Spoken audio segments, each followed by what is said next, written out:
West is a Christian constitutional conservative, combat veteran, and former member of the U.S. Congress. He was born and raised in Atlanta, Georgia, in the same neighborhood where Dr. Martin Luther King Jr. once preached, and is the third of 4 generations of military servicemen in his family. After retiring from the Army, he was elected to the United States Congress, representing Florida's 22nd District. A longtime YAF favorite, please join me in welcoming Lieutenant Colonel Alan West.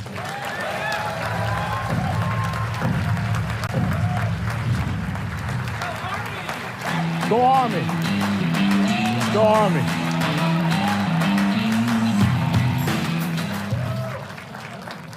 Okay, so I'm not real good at playing air guitar, but that's all right. How's everyone doing tonight? I didn't hear you. How's everyone doing tonight? Okay, let me tell you something. All you folks back there in the back corner, I see you. I see you too. If you fall asleep, you're going to be doing push-ups for the entire evening. All right? We got that?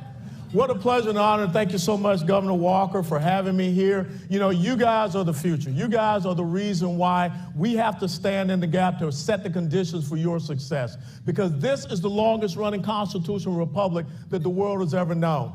And now is your time. One of the things you have to understand in life is that adversity is something that you should welcome. And right now we are in some of the most adverse situations that this country has ever seen. But I'm telling you that this is an opportunity for us to stand strong. As it says in Romans chapter 5, verse 3 through 5, trials and tribulations produces perseverance. And perseverance produces character. And true character produces hope. Not hope in man, but hope in our Lord and Savior Jesus Christ. So this is our moment to shine. Now, where are my students here from South Korea?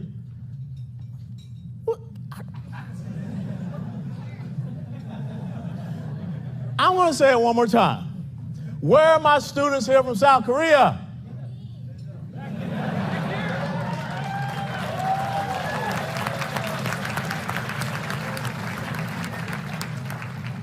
Annyeonghaseyo.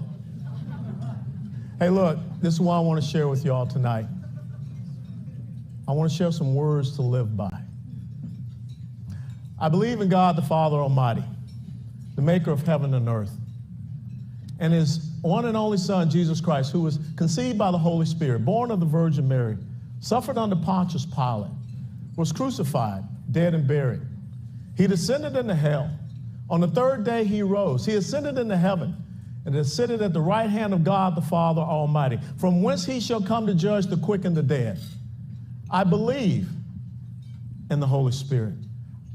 I believe in the communion of saints, the forgiveness of sins, the resurrection of the body, and life everlasting. Amen. Now, what did I just repeat to each and every one of you? The Apostles' Creed. Something that is a little bitty boy at 4th Street United Methodist Church in Atlanta, Georgia, the old 4th Ward neighborhood that produced Dr. Martin Luther King Jr. Every single day of my life, I recited that in church. And that's why at the age of 62, I can stand here and still recite that. Because those are words to live by for those of us that have a Christian faith. That's an affirmation of the principles and beliefs that I have. Let me read something else that are words that I have lived by in my life. I am an American soldier. I am a warrior and a member of a team. I serve the people of the United States and live the Army values. I will always place the mission first. I will never accept defeat. I will never quit. I will never leave a fallen comrade. I am disciplined, physically and mentally tough, trained and proficient in my warrior tasks and drills. I always maintain my arms, my equipment, and myself. I am an expert and I am a professional. I stand ready to deploy, engage, and destroy the enemies of the United States of America in close combat. I am a guardian of freedom and the American way of life. I am an American soldier. See, those are the type of words that we have to live by.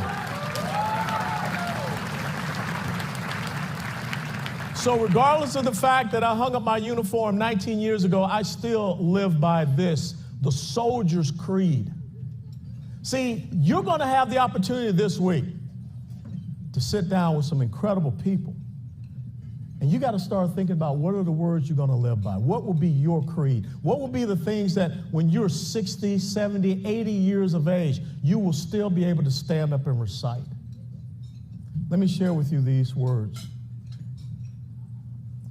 I believe in the United States of America as a government of the people, by the people, and for the people, whose just powers are derived from the consent of the governed, a democracy in a republic, a sovereign nation of many sovereign states, a perfect union, one and inseparable, established upon those principles of freedom, equality, justice, and humanity, for which American patriots sacrificed their lives and fortunes.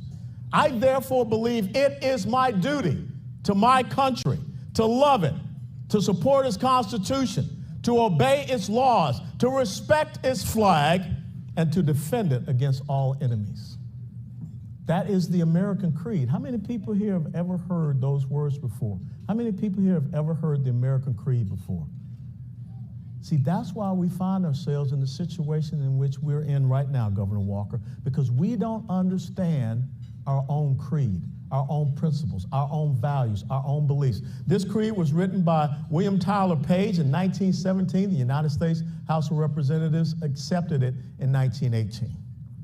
But the thing is that if no one in this country knows this, then the next thing you know, people can come up, like we just recently had some professors out in California write and say that, well, President Biden, if the Supreme Court comes down with a decision that he doesn't like, he can just ignore it and do whatever he wants. That's a complete misunderstanding. It says that we're supposed to obey its laws. If we don't understand the three branches of government, if we don't understand their separate duties and responsibilities, their enumerated powers, then the next thing you know, we don't have a constitutional republic.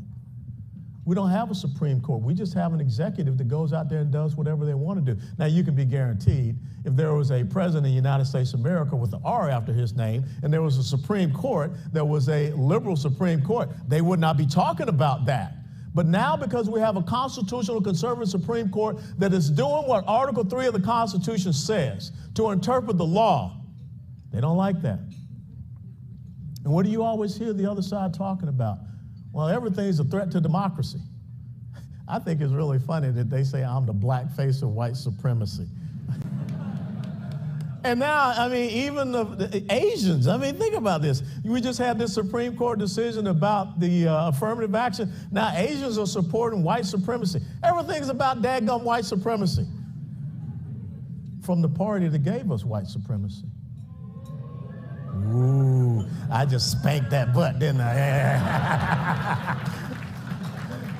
But that's what happens when you understand your history. That's what happens when you understand your principles and beliefs and values. The same party that comes up, you know, we were just up in Illinois. Well, guess what the governor in Illinois just came up and said? He's going to give driver's licenses to people that are here illegally. Well, what happens based upon the motor voter law from Bill Clinton back in, I think, 1993?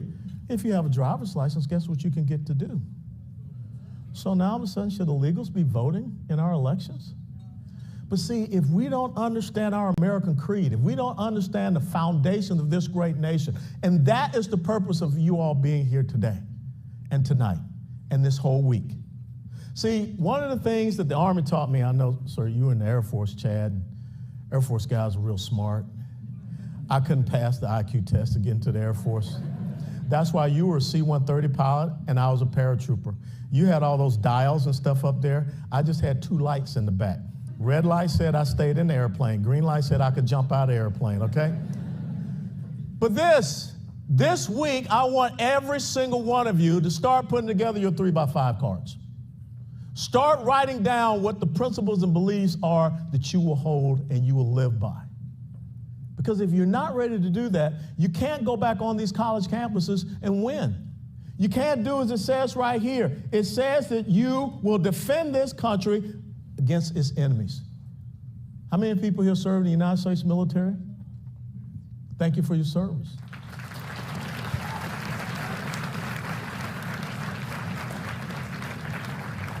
What did that oath say? That we will support and defend the Constitution of the United States of America against all enemies, foreign and if you are coming up with ideas that are the antithesis, that are antithetical to us living in a constitutional republic. Oh, first of all, what is a constitutional republic? Well, the other thing that I want you all to start carrying is your Constitution and your Declaration of Independence. It's still the month of July. How many of you in this audience on Independence Day, I don't say 4th of July, that's just a date on the calendar, but on Independence Day, how many of you read the entire Declaration of Independence? I'm not trying to shame anybody. But see, this is the problem that we have. Okay, Governor, you get a little gold star, okay? You guys pick me, yeah, I did it.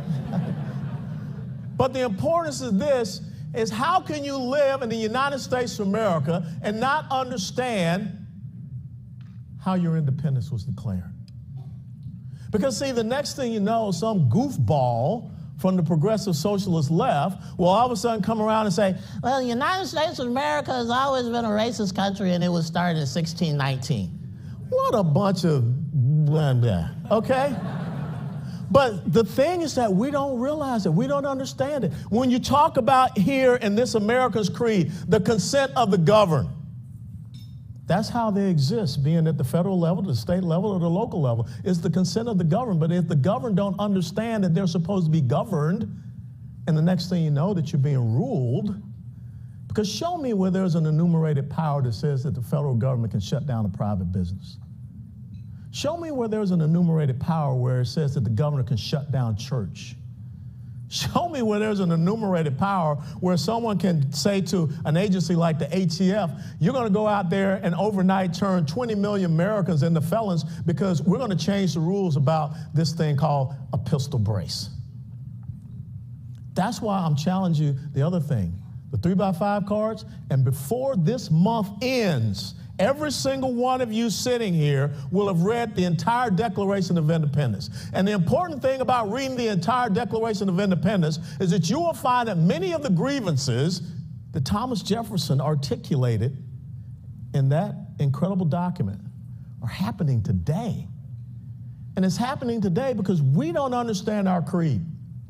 We don't understand the commitment to the fundamental principles and values. The Constitution of the United States of America.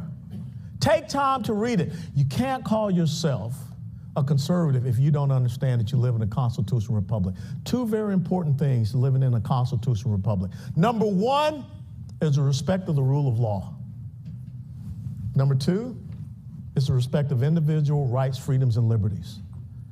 Who did Thomas Jefferson read to get to the Declaration of Independence when he talked about the laws of nature and nature's God? John Locke. Everybody here should say John Locke. Everybody here, if you're going to call yourself a conservative, you got to know who John Locke is. You got to know what natural rights theory is. You have to know about the Second Treatise of Government in 1689. Life, liberty, and property were the original and inalienable rights that come from our Creator God. How many of you all here have read Frederick Bastiat's The Law? Everybody here, write that down. That's another one of your homework assignments that has to be part of your 3x5 cards. You need to read the law. Why? Because Frederick Bastiat, the French economist, in 1850, he talked about the right and proper relationship between the institution of government and the individual. The individual, their rights, their freedoms, and liberties are sovereign over the institution of government. That's why Abraham Lincoln said, that's why it's in the American Creed, that a government of the people, by the people, and for the people. It's not the government for the elite. It's not the government for the Marxists. It's not the government for the lefts. It's not the government for Hollywood. It's not the government for academia. It's your government. But if you don't study and understand these things, what does it say in the Bible? My people suffer for lack of knowledge. And that's where we are in the United States of America. And that's why I'm so honored to kick off this week for you all. Because from this point, you got to start building up that 3x5 cards. Because you're going back onto college and university campuses. Let me tell you something. When I went to the University of Tennessee in 1979 to 1983, the biggest thing for us at the University of Tennessee in the fall was beating Alabama. We did it my senior year, okay? And the biggest thing in the winter was beating the University of Kentucky in basketball. We didn't have to contend with the things that you all have to contend with. I mean, Madison talked about those chuckleheads up there at Buffalo. And why do I call them chuckleheads? This is what a chucklehead is. A chucklehead is a person that's so stupid all you can do is laugh at them, okay? But I want you to first understand, Madison, that those police were not there to protect me. They were there to protect those students from me, okay? Understand that. But think about how insidious it is. And once upon a time, here's a guy born in the inner city of Atlanta, Georgia, in 1961, in a blacks-only hospital. Think about that. Born in a blacks-only hospital. Now, I get invited to go to a college university campus to speak about how America is not a racist country. Because my dad was just a corporal in World War II, I ended up being a lieutenant colonel. I become a member of the United States House of Representatives from a district that was 92% white. The highest per capita income zip code was in the congressional district that I represented, Palm Beach Island. I had dinner with Rush Limbaugh 3 times. America's not a racist country. I got a bachelor's, 2 master's degrees. I was the chairman of the largest state Republican Party in the United States of America, the Republican Party of Texas. But yet I got a bunch of chucklehead kids that are sitting here going to tell me that I'm an embarrassment. They're sitting here going to tell me that I don't know what I'm talking about. This is the environment that you're in. And you have got to be ready to go and show yourself well-armed to be able to, I therefore believe it is my duty to my country to love it, to support its Constitution, obey its laws, to respect its flag, and to defend it against all enemies. I think it's absolutely absurd that we have young people in the United States of America right now that think that if you misgender someone, and I'm trying to understand this whole thing because I'm glad, 62 genders, where are we up to now? A little over 100. I would have failed because I struggle biology with 2 genders, okay? But the fact that we have young people that are saying that it should be a crime to misgender someone, are you kidding me? It's male, female, man, woman, just same as up and down, good and evil.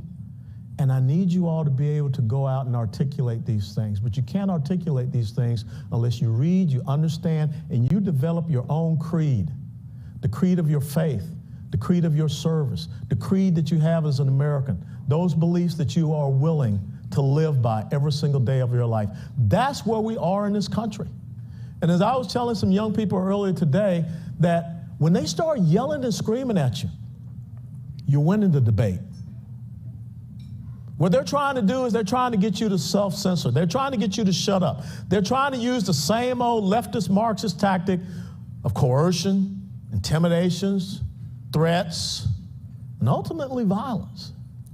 And so the important thing is that you don't need to be out on these college campuses running around by yourself. You always need to have your battle buddy. So when you go back to your campus, I want to make sure that you have your battle buddy. Someone's always going to have your back. Because as it says in Proverbs, Solomon said that iron sharpens iron, steel sharpens steel. And the only way that you're going to get better is you got someone that is helping you to get better. But you've got to start by understanding what it is that you believe in. A sovereign nation of many sovereign states. I live in Texas. Well, those Aggie whoops. You know, I'm going to the Tennessee, Texas A&M game this year. We're going to whoop y'all. But do push-ups. You don't hiss the old man. No, but I've been to the border 14 times. If you study and understand the Constitution of the United States of America, it says very clearly in Article 4, Section 4, that the federal government is supposed to protect every state in the union from invasion. 5, 6, 7 million people coming across this border from over 150 different countries, that's an invasion. Single military-age males coming across that border, even from China, that's an invasion. The fentanyl that is coming across that border, killing young people all across this country. The human and sex trafficking that is happening, that's all part of an invasion. And when the federal government does not do its duty in protecting us as a sovereign nation and protecting our sovereignty as states, then they're not fulfilling the principles and values and the rule of law. And you've got to be able to articulate that. You know, you can't have people saying that you don't care about people, you're not being humane. Of course you care about people, and of course you're humane. But people have to respect our laws. If we're not a constitutional republic that protects its sovereignty, then we're just a piece of land in between Canada and Mexico, the Pacific Ocean and the Atlantic Ocean. And that's not what we are. We are a sovereign nation. And I want you to think about it. While you're up in Washington, D.C., I think that you have a midnight monument tour tonight. When you drive past some of these monuments, think about the men and women that those monuments represent. My dad served in World War II. Drive past that monument. My older brother served in Vietnam. Drive past that monument, as well as my father-in-law. I did a year on the DMZ in Korea in 1995. Drive past that monument. On the other side of Potomac, they're going to finally build a memorial to Operation Desert Shield and Desert Storm. That was my first combat tour of duty. Think about the men and women, as it says here, for which American patriots sacrificed their lives and their fortunes. When you read the Declaration of Independence, those 56 signers pledged their lives, their sacred fortune, and their honor so that you can be sitting here tonight. And it will be your duty and responsibility to do the exact same, to pass it on to subsequent generations. But if you don't know what you believe in, if you don't know who you are, being a Christian, a soldier, an American, then someone's going to come along and they're going to feed you anything, and you may believe it. That's why YAF is so important. That's why it's so important you continue to support YAF, sir. Because life ain't about what we have. Life ain't about, as I said in Dixon, Illinois, it's not about the cars that we have, the money in our bank accounts, the houses that we have. It's about what we pass on. My dad, as I said in Dixon, was born in 1920 in South Alabama. And he went and fought for this country in World War II at a time when it was a segregated army. But at the age of 15, my dad inculcated in me a commitment of service and sacrifice to this country when he said to me, his middle son, there is no greater honor than serving this country in uniform. And he challenged me to be the first officer in this family. From a man who was born in the segregated South, served in a segregated army, this is what he produced. This is what he calls me to believe in and understand what true freedom is. Go out and tell your friends on college campuses that I ain't responsible for their dadgum college student loans, okay? I ain't. That's good English. I had 2 daughters. I paid for their college. I am not paying for anybody else's college. If you make the decision that you want to go to college, if you enter into a private contractual agreement, then it is a part of your duty and responsibility. But if we don't watch what is happening, we're going to mess around and we're going to start giving out grown-up participation trophies. How many of y'all know participation trophies? They're worthless, aren't they? They mean nothing. What it means is that you sucked. You sat on the bench and someone wanted to make you feel good about yourself. That ain't what it means about being American. American gets onto the field. Americans fight. Americans play the game. My dad told me that if I come to see you at a high school football game, I'm not coming to see you sit on the bench. You do what is necessary to make sure you're a starter. And I'm challenging each and every one of you. In this conservative movement, be a starter. Do not be on the bench. And if there's someone on the bench, help them to be a starter. When you talk about equality, we've got a very interesting discussion about equality in the United States of America right now. Because how does a kid born in the inner city of Atlanta, Georgia, grow up and achieve all the things that I've been able to achieve in 62 years? It's equality of opportunity. Equality of opportunity comes from a good quality education. And how interesting it is that Republicans in the state of North Carolina passed school choice, and the Democrat governor of North Carolina declared a state of emergency. See, this is your money line when it comes to education. Once upon a time, the party of the jackass, that's their symbol, the jackass, and they live up to that symbol. But the party of the jackass, once upon a time, stood outside the doors of education to prevent certain kids from getting inside.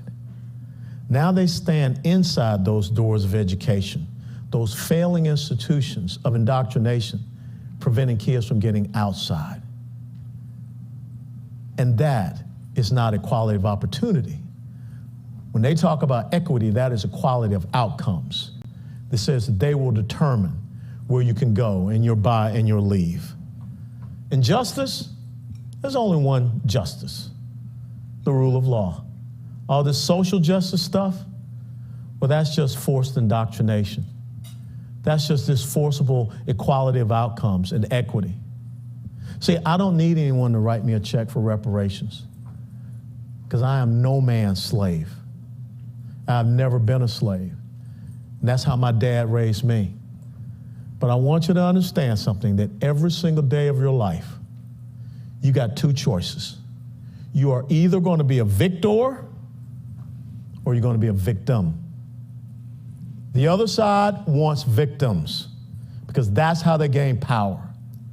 Constitutional conservatives, Governor Walker, we want victors. That's why you're here this week, to be a champion. But you can't be a champion unless you get onto the battlefield. You can't be a champion unless you understand your fundamentals and your basics. You can't be a champion unless you understand your maxims and you have a creed. You know, at the University of Notre Dame, before they go out onto the field, they slap that sign and it says, "Play like a champion today." I want every single one of you as conservatives to play like a champion every day, because you are a champion. What you believe in is right and true, is time-tested. I don't care if you're from Ireland, from Canada, from the UK, from South Korea, or whatever. The principles that establish the individual and their liberties are the right and true principles that have its basis in true freedom, not dependency. So let me close by saying this. What are the words that you're going to live by? That's what you have to decide in this week. What is going to be your creed as you go forward? That's what you're going to decide in this week. And when you leave from this week, your mission, as it says in Mission Impossible, if you choose to accept it, is to go out and spread that to others. When they stand up and they call you names, keep on spreading that message. When they think they want to spit on you, tell them if they spit on you, you're going to lay them out, first and foremost. Okay? Spitting on you, that's an assault. Okay? You got to protect yourselves. But you keep on spreading that message. When they threaten you, being it a professor, a teacher, another adult, whoever, you call the old colonel.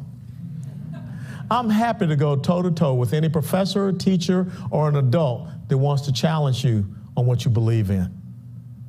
I will never leave a fallen comrade on the battlefield. You all are my soldiers. You all are my comrades. I will not leave you alone. You want me to come out to your campus? Most Ghosh will certainly do it. And I will kick the hornet's nest, and I will have a can of Raid behind my back, and I'll make all of them drop dead. So God bless you all, and thank you. What are your questions?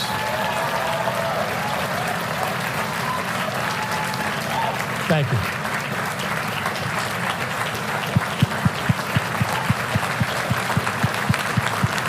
Go get them.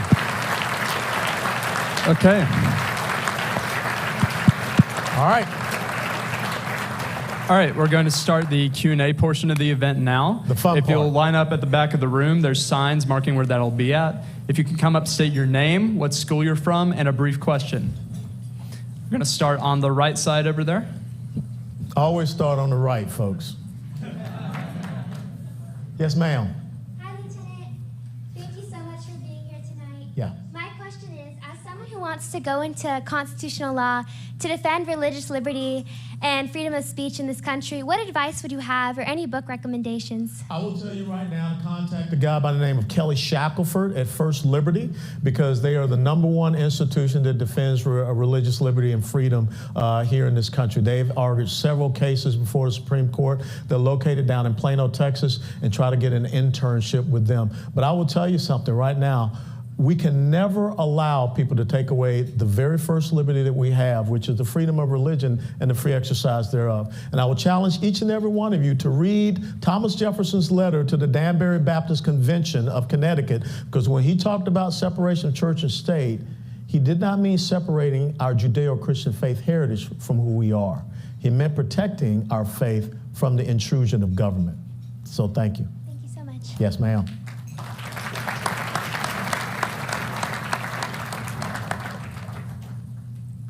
Uh-oh, my friend from Iowa. I'm Evan Deal. For everybody that doesn't know me, I go to the University of Iowa. I'm in the military as well, so I guess my question to you, we've talked about it before, but you know how the numbers are like really, really decreasing for like military? Yeah. Like every branch is feeling it. So I guess like, what are your thoughts on that? Why is this happening, and what is a solution to fix it? Well, the solution is that we got to get someone different in the White House. The number one most important responsibility of the President of the United States of America is Commander-in-Chief. And when you look at what has happened with our military readiness, it's being sacrificed over this leftist wokeness. And so the all-volunteer force is 50 years old this year. And the last 2 years is the first time that we have not consistently been able to meet our recruiting goals. And why? Because you look at what's going on. I mean, I spent 2.5 years in Afghanistan. That hurt me when I saw the way that we left Afghanistan, how we restored the Taliban back into power. When you look at the fact that we're not focusing on our operational capability and capacity, I mean, we got B-2 bombers that have been, what they call it, told to stand down. We've had F-35 fighter aircraft that are only like 55, 60% readiness. We've got, in the United States Army, we don't have full brigade combat teams. The United States Marine Corps does not have enough amphibious assault craft to conduct an amphibious operation. So we're not focusing on the core competencies and missions. And furthermore, you got young men and women that they don't want to be part of this woke military where cultural Marxism is the number one emphasis. How can you have an effective military force if you tell my Air Force brother here that he is bad? He's an oppressor because of his skin color, and you telling me I'm oppressed because of my skin color. How do you expect me to get on his C-130 and conduct a paratroop operation when I'm looking at him and I'm thinking he's a racist? You don't build a cohesive force that way. And electric vehicles, give me a break. What are you going to do in the middle of a tank battle? Oh, time out, man. I'm sorry. I got to recharge my tank. Can you not shoot at me? Okay, that's the most insidious thing I ever heard of. Those are the type of things that are happening. But you know something else? The Secretary of the Army, Christine Wormuth, just came out 2 weeks ago, and she said she does not want to recruit soldiers from families who have generational service in the military because she does not want to perpetuate the warrior ethos. So what are we going to do? We're going to go on the battlefield. We're going to hand out daisies, okay? And so it is all about the civilian leadership. It's got to be changed. And Lloyd Austin, the current Secretary of Defense, I served with him at Fort Bragg. I don't know about this new Fort Liberty thing, but I was at Fort Bragg with him. And the audacity to send a memo out to female soldiers, sailors, airmen, Marines that they have to be prepared for biological males to use bathroom facilities with them. Our focus is totally off. That's why 2024 is an important election. That's why you young people, how many of y'all are going to be voting? There, I like that. Your vote's so important, all right? Always a pleasure talking to you. Mine. Yep. Good evening, Lieutenant Colonel West. Evening. I'm Daniel Levy. I'm becoming a sophomore at Embry-Riddle Aeronautical University. Down in Daytona Beach? Prescott, sir. Okay, I've been to Prescott. Yeah. In 4 years, I will commission as a second lieutenant in the United States Air Force. Talk to that guy right there. And going off of that, how do you suggest I deal with the woke culture that has been brought about in the entire military in the last 4 or 5 years? When are you going to commission? It'll be in 4 years, sir. Hopefully we won't have these fools in the White House and these knuckleheads out there so you don't have to worry about it. We'll get back to what needs to be done. But, you've got to stand up for what is right and what is true. You know, there is something in the military that you do not have to follow orders that are not ethical, that are not legal, that are not moral, and that are unconstitutional. That's why in this National Defense Authorization Act, we're pushing for these men and women who were put out of the military for refusing to take that shot, for them to be reinstated in the military with back pay at their former rank, because they were absolutely right to refuse that. That was a immoral and unlawful order that they gave. So always stand up for what is right, because your men and women that you're going to be called to serve, they're going to be watching to make sure that you're there to protect them and not just further your own career. So it's an honorable thing to serve in this nation. But what we've got to do is make sure we have honorable leaders that will also serve this nation. Okay?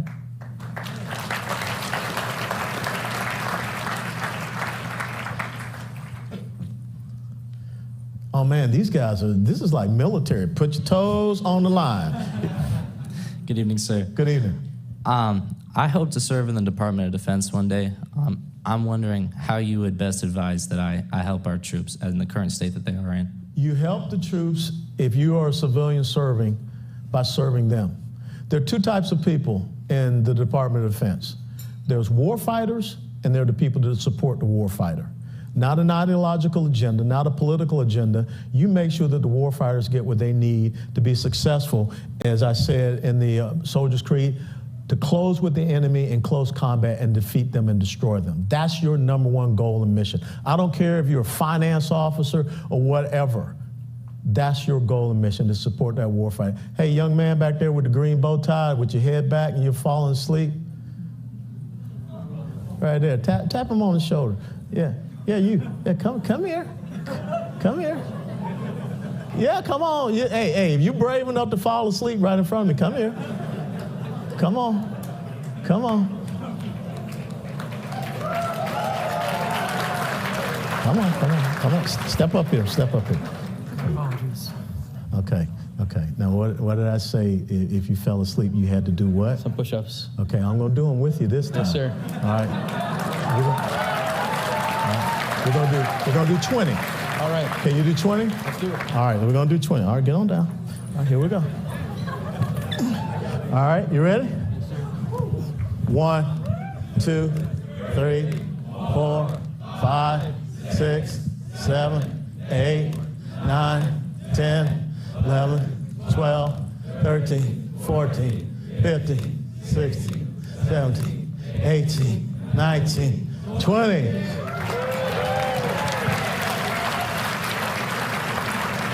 Stay awake. Yes, sir. All right. Y'all thought I was kidding, didn't you?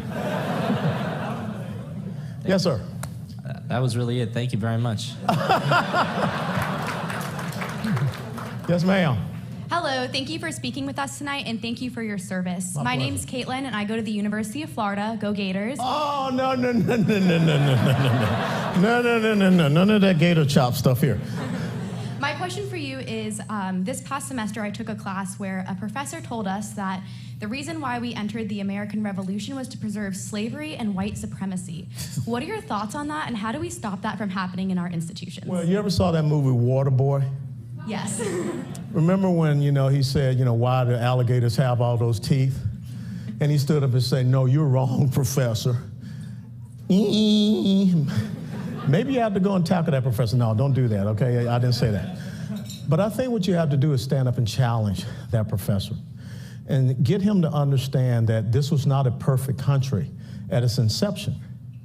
But it wasn't too long afterwards, in 1863, at a place called Gettysburg, when Abraham Lincoln gave that speech, and he talked about government of the people and by the people and a new birth of freedom. He talked about living up to the promise that was made in the Declaration of Independence. So I think that you need to tell him that there is no nation in 247 years has been able to achieve what it has achieved. And in those very short years, from 1776 to 1863, sought to correct that. And then you tell him basically the party of systemic racism is the party of the jackass.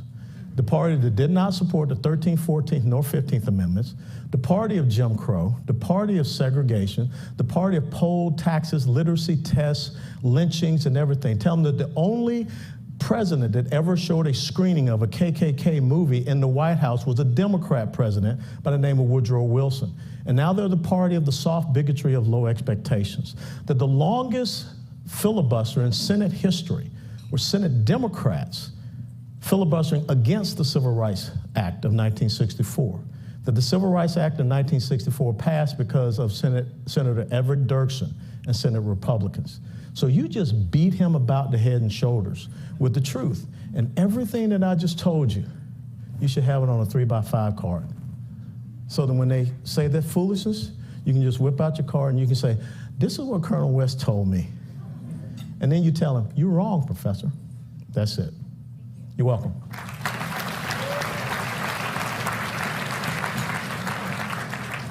Hi. First of all, thank you for being here and thank you for your service. No, I had to be here or else Governor Walker would have gotten in my knickers, but thank you all for being here. My name is Madeline McCampbell. I attend the University of Tennessee, Knoxville. Go Vols. On the top, you'll always be. Okay. My question for you is, you mentioned that you grew up in the Methodist Church. Yeah. So I'm sure that you're very familiar with the division regarding the it's LGBTQ community right now. Yeah. My own church is dealing with it. It's been very hard on people. Yeah. So my question for you is, what do you think allowed for that politicization of our religious institutions, and what do you recommend we do to avoid that division in our home There's churches? a great book out there called Woke Jesus, and I would suggest you guys read that book because, you know, the devil is very smart. And he figures the best way to go after us as a Judeo-Christian nation is to go into the church. And so when you see these rainbow flags and all these things flying in churches, when you see, you know, when you had black pastors that brought Stacey Abrams up on stage and prayed for Stacey Abrams. You know, the woman that said that abortion is like a budget line veto, you know, if you know, you're struggling with finances. You know, we can't support these things. Go and read in Romans 12:2, I believe, and it says that we, the church, we're not supposed to conform to the world, but we're supposed to transform it through the renewing of our minds. And too many of us in the church are conforming to the world because we want to be liked. We want to be popular. I think it's 2 Timothy chapter 4, verses 2-5 says that you're supposed to preach the word in season and out. But there was a time that would come when people would put out their false doctrines and false narratives, and they would want to tickle the ears of the people in the pew.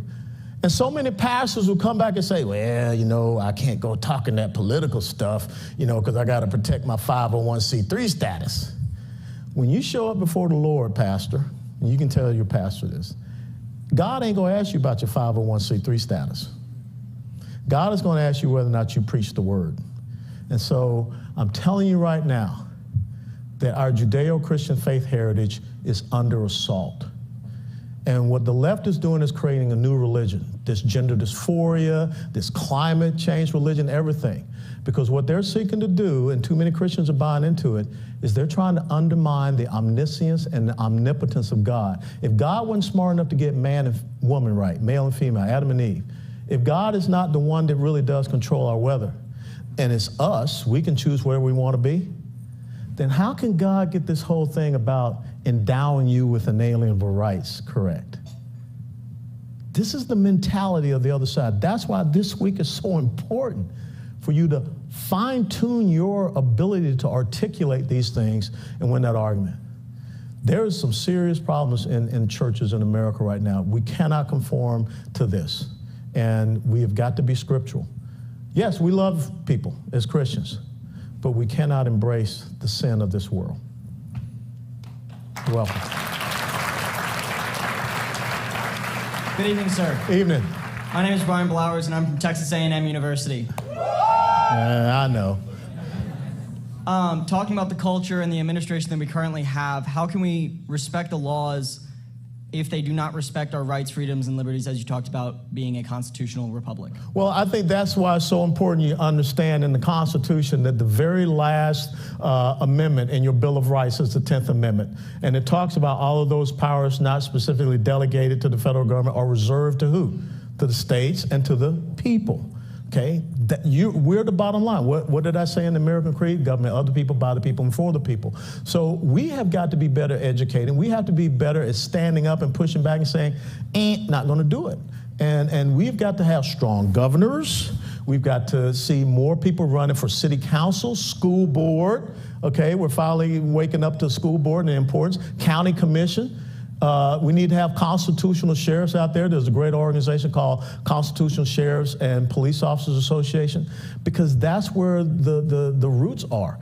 Tip O'Neill was right with one thing: all politics are local, and we got to start at the local level and building up. We cannot have, executive order rule. We're supposed to be governed, and it's supposed to happen through the legislative branch, through the executive branch, and interpreted by, Marbury versus Madison, 1803, the Supreme Court. So it's so important that we understand our rights as individuals in this constitutional republic. Okay? Thanks, sir. Thank you. Go get them. Gig them. Oh, my other buddy from Iowa. Hi, I'm Jasmine Jordan from the University of Iowa. Go Hawks. And so I was wondering what we can do to immerse the campus community in the indispensable creeds and founding documents when we have a lot of politically and religiously apathetic as well as fearful students, or students who will see reading these documents as more homework. Well, then ask them what it's going to feel like when they're living under tyranny and totalitarianism.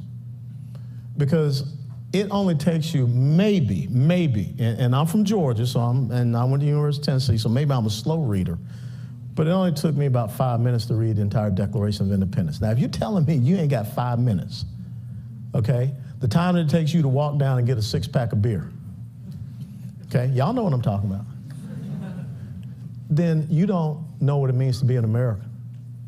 Now, there's a young man and young woman somewhere out there right now standing watch for 13, 14 hours. There's some special operator getting ready to go on a combat mission. And their cycle for a combat mission preparing is like 36 hours. And you telling me you can't give me 5 minutes to read the Declaration of Independence? That sucks. Now, I'm not laughing. This is serious. That's why we're losing our country. Because the other side wakes up every single day thinking about what they can do to destroy this country.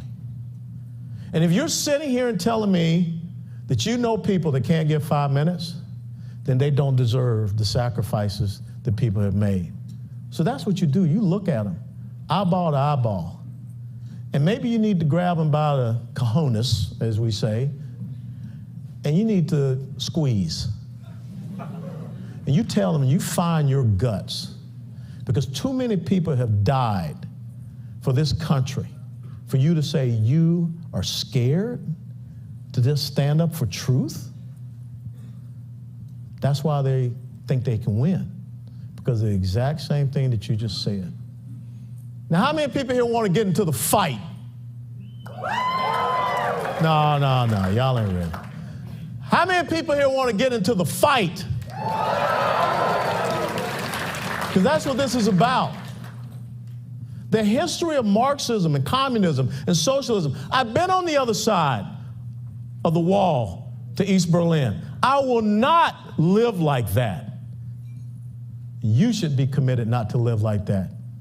These young people here from Korea, they know what's on the other side of that DMZ. We should not want to live like that. If you can't find 5 minutes, my God, what does it take? That's all I got. Thank you. Hi, my name is Zoe. I am going to the University of Colorado in Boulder, and it is... Tell Deion Sanders I say hello. Yeah, Boulder is definitely the California of Colorado. It's very different from where I grew up. I didn't grow up in a super conservative area, but it was kind of even mix. Anyways, so at my school, I've experienced some different scenarios. I'm doing a double degree in business and also vocal performance. And within the arts, obviously, there's a lot more liberalism. And I had a scenario happen where my teacher pulled me aside outside of class to have a 20-minute conversation in her office because I basically quoted MLK, and I said, we were talking about what we want to see in our group, I guess, and I just said, I want everyone to treat each other as individuals. I don't care where you came from, how you identify as, whatever. I just treat everyone as an individual. And after saying that, my teacher sent me an email saying, hey, we need to have a conversation. I kind of knew what it was going to be about.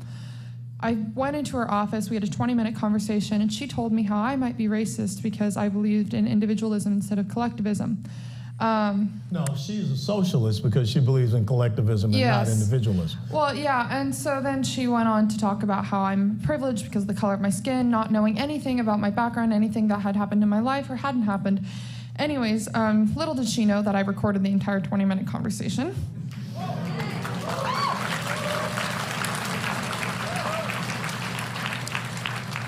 With that being said, I've had other scenarios such as issues with gender. I've almost had a man who identified as a woman walk in on me when I was naked as a 14, 15-year-old young girl. That's really, really scary to not have, basic women's rights.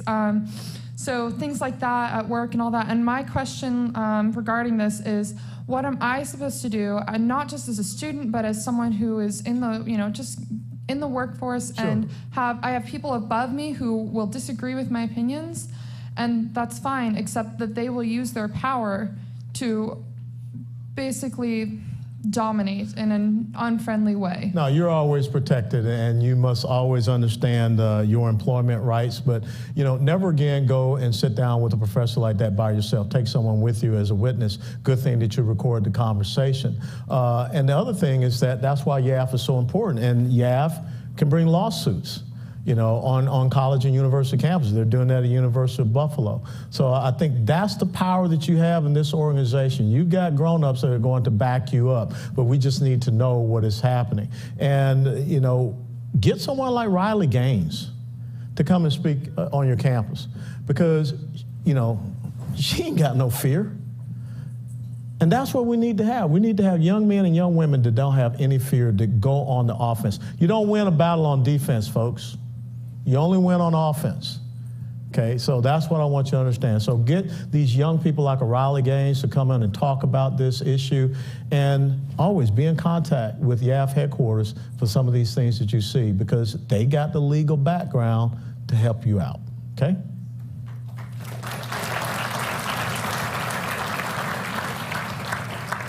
Good evening, sir. Good evening.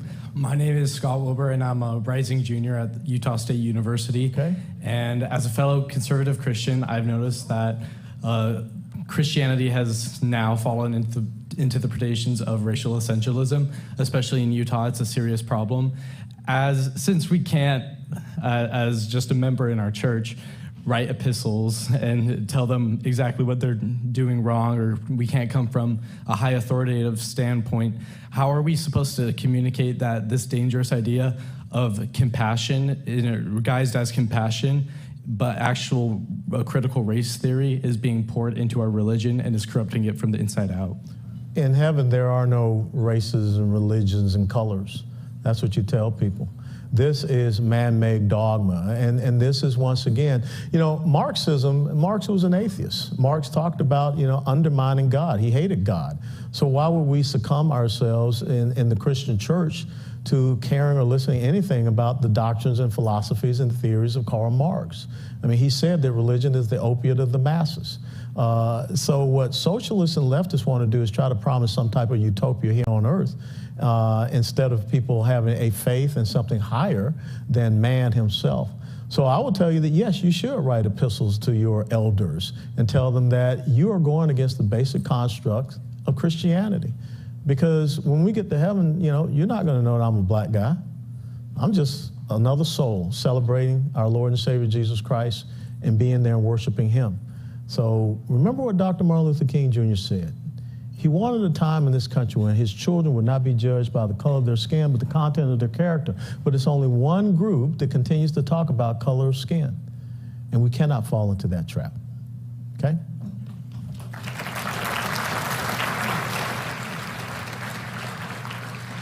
Good evening, Lieutenant. I'm a rising freshman at UNC Chapel Hill. Okay. The Supreme Court case school, yeah. Yeah, I know. Yeah. Well, my question for you is, I'm sure you're familiar with Jim Jordan's Weaponization Committee. Yep. And I wanted to know, last year I wrote a thesis paper on the weaponization of the Department of Justice, and I see it as an extremely problematic issue today. I wanted you to know your thoughts of, can this committee do real help in America, and what are some other ways to stop the abuse of power, namely in the FBI? The main thing that they can do is expose this truth, expose evil. The greatest disinfectant is sunlight, and that's what they're trying to do. Now, it's incumbent upon us as American people to make a decision next November. Because if you continue to vote for this, I think it was Benjamin Franklin that says sometimes you get the government you want, other times you get the government that you deserve. And if we vote affirmatively to have this, we're going to deserve even more of it. And so if we don't have a change in leadership up here in Washington, D.C., so that we can eradicate the bureaucratic administrative state that we have and clean out Department of Justice, Defense, IRS, I mean, you name it, all of these institutions, then we're going to continue down this path where government will be weaponized. If there was one thing that I could say to President Trump, if he was sitting right here where you're sitting, Joseph, I would say to President Trump, the mistake that you made, you did not realize how deep the bureaucratic administrative state was. It's not just the cabinet level, it's 7 or 8 levels down. Barack Obama purged senior military leaders, and look at what we got. And Eric Holder was a very political attorney general. So they set the case during the Obama administration. And for whatever reason, when we get the opportunity to be in control of this mechanism called the federal government, we try to play compassionate and nice and everything like that. You know, there's no time for that now. As Barack Obama once said, you don't bring a knife to a gunfight. That's what he said. But what we do is we bring a plastic spoon to a gunfight. That ain't gonna work unless you're real good with a plastic spoon, like you're Bruce Lee or something, okay? So we have got to, when we get in charge, we have got to abide by the rule of law, and we got to hold people accountable. Merrick Garland is not going anywhere. Even if we were impeach them in the House of Representatives, and the House of Representatives basically serves as a grand jury, the trial occurs over in the Senate.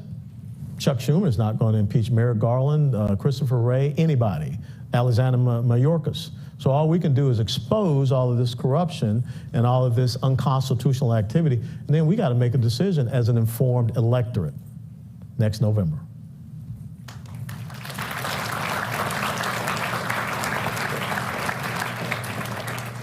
Hello. Hello. My name's Jack Brooks. I'm from the United Kingdom of Great Britain and Northern Ireland. Was that the Irish guy that said that? Oh, it's a throwdown. By the way, Alan, those were not very good push-ups. Trust me, I'll show you later. My question... Okay, time out. How old are you? 24. I'm 62. 3 years ago, were you in a motorcycle accident at 75 miles an hour and completely destroyed both of your shoulders so that now you have screws and pins in them? No. See, this is a teachable moment. Engage brain before firing off mouth next time.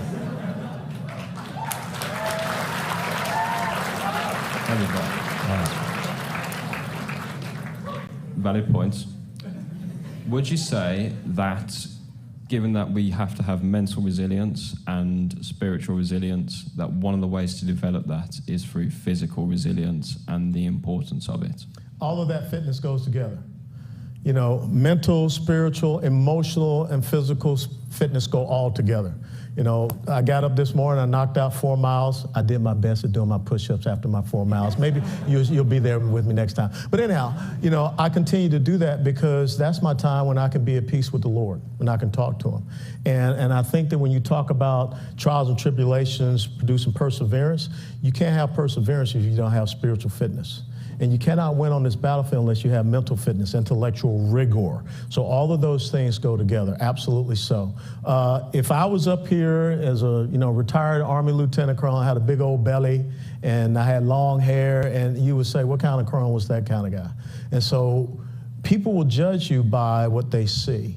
And so it's important that you present that very strong person that has that full armor of God, Ephesians chapter 6, verses 10 through 18, that you're able to go out and withstand all of the attacks of the evil one. And you're right, it's all those aspects of fitness that are so important. I did not. You did not know. That he was not in the next. You did not know. You did not know. But next time, Google it. And you know what? You can look at the pictures. It was 3 years ago on Memorial Day weekend. I got hit on my motorcycle going 75 miles an hour on I-35 in Texas. I should not be here, but only by the grace of God am I standing here. So I will try to do better on my push-ups, but it kind of hurts the old man, okay? This will be our final question. Oh, final question. Final Jeopardy. And I'll hang around. I'll talk to you guys. Okay, you guys got first dibs.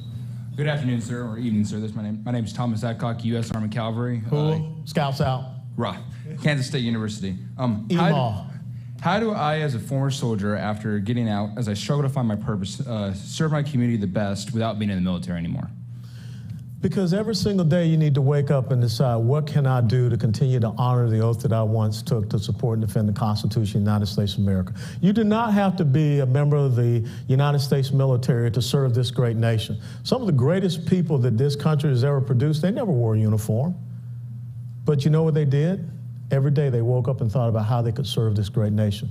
And it started with them understanding the fundamentals of what it meant to be an American. Understanding and developing words that they would live by.